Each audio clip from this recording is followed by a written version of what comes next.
Puji Tuhan, Bapak Ibu Saudara sekalian yang terkasih di dalam Tuhan, keluarga GPDI LCAD Magelang. Nah, kita akan kembali mendengarkan Renungan 79.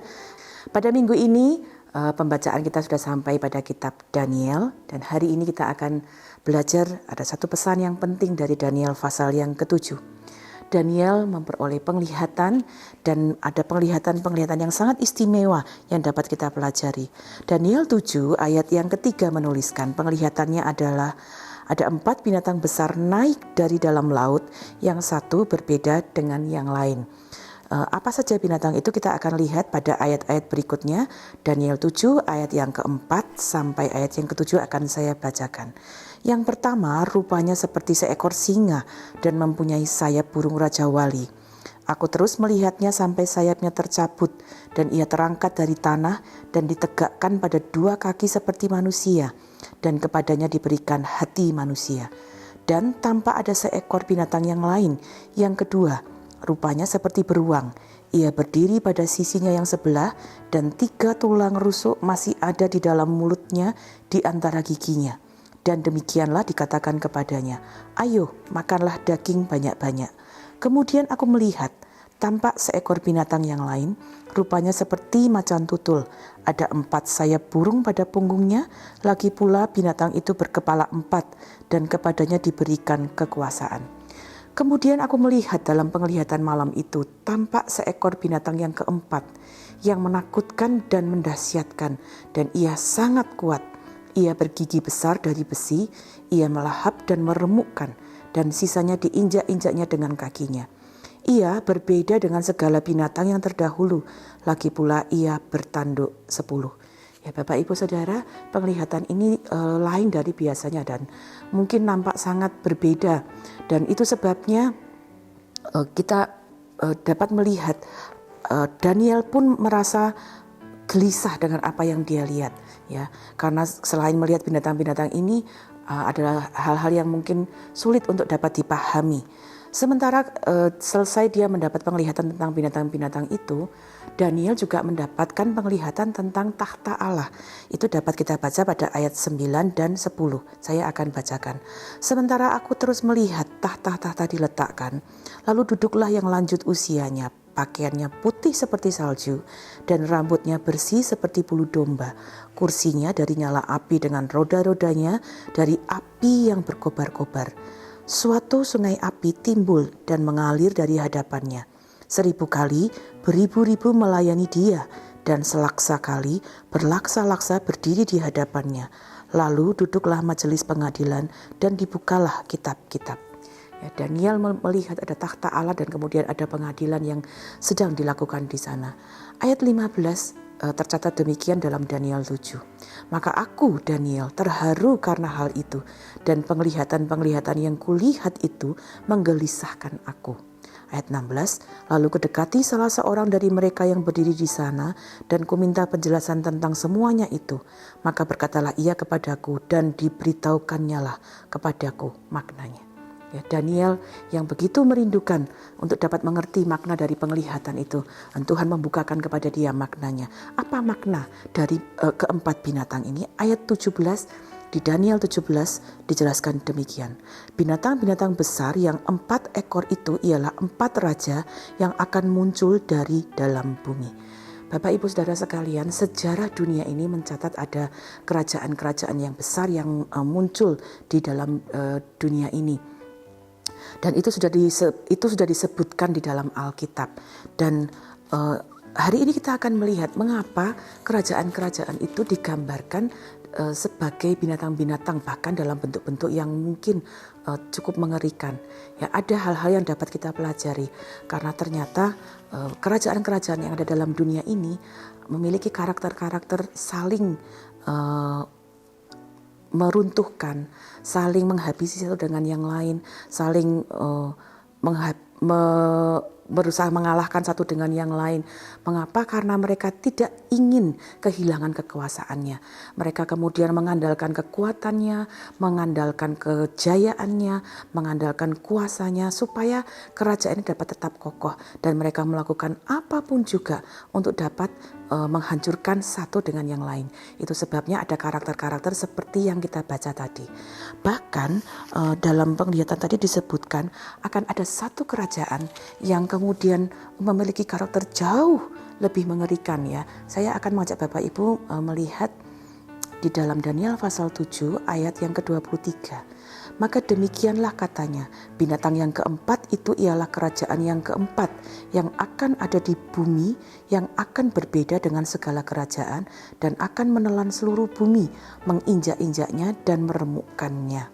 Bapak Ibu Saudara sekalian, banyak sejarah dunia ini yang mencatat kerajaan-kerajaan dalam dunia ini saling membunuh, saling menghabisi satu dengan yang lain.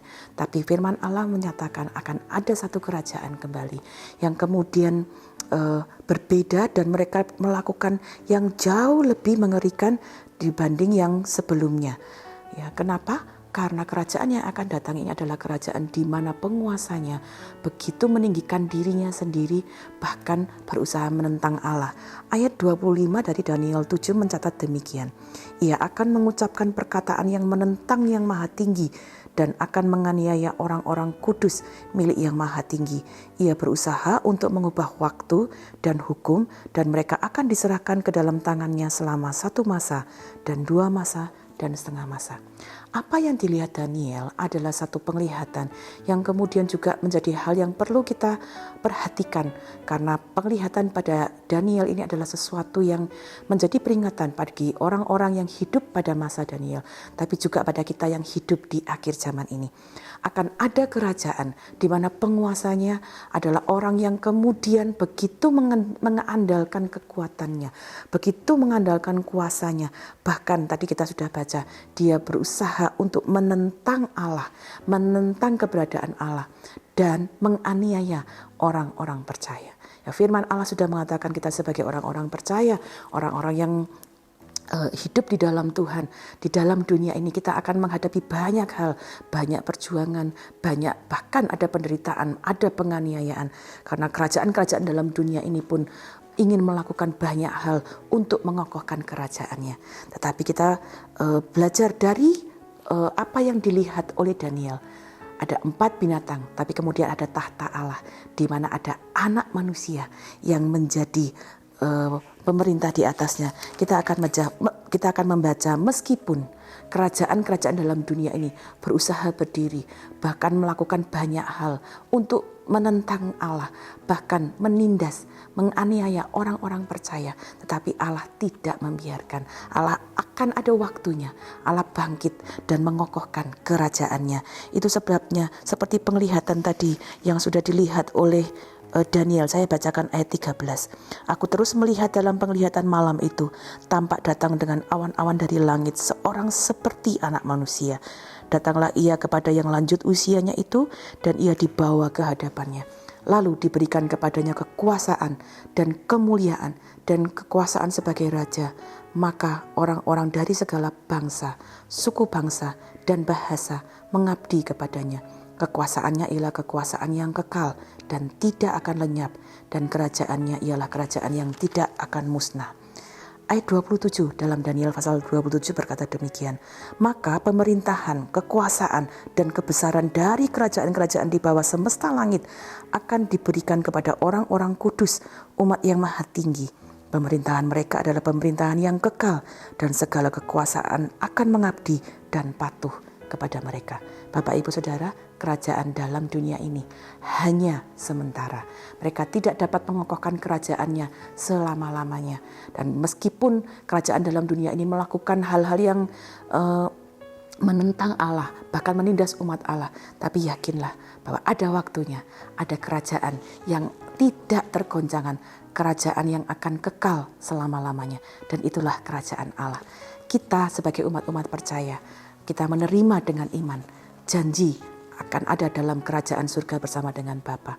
Oleh sebab itu, sementara kita hidup di dalam dunia ini, meskipun kita berada dalam kerajaan dunia ini, berhadapan dengan banyak kesulitan, banyak penderitaan, tetapi kita yang menerima dengan iman janji kerajaan surga, kerajaan yang tidak tergoncang itu, mari kita tetap teguh di dalam iman. Mungkin ada banyak pergumulan yang kita hadapi hari-hari ini, tetap teguh, tetap setia, tetap dalam perjuangan iman. Ya, kita berserah kepada Tuhan dan terus lakukan apa yang Tuhan percayakan kepada kita dengan penuh kesetiaan. Ibrani pasal 12 ayat yang ke-28 berkata demikian, saya bacakan. Jadi karena kita menerima kerajaan yang tidak tergoncangkan, marilah kita mengucap syukur dan beribadah kepada Allah menurut cara yang berkenan kepadanya dengan hormat dan takut. Bapak, Ibu, Saudara, ayat ini berkata begini. Jadi karena kita menerima kerajaan yang tidak tergoncangkan. Kita belum ada di sana, tetapi dengan iman kita menerima kerajaan yang tidak tergoncangkan. Oleh sebab itu, marilah kita pertama mengucap syukur. Ucapkan syukur untuk iman di dalam Tuhan Yesus Kristus. Ucapkan syukur untuk kehidupan di dalam Tuhan Yesus. Kedua, beribadahlah kepada Allah dengan cara yang berkenan kepadanya. Beribadah dalam ibadah kita di rumah Tuhan, tapi ibadah pun melalui apa yang kita lakukan dalam hidup kita.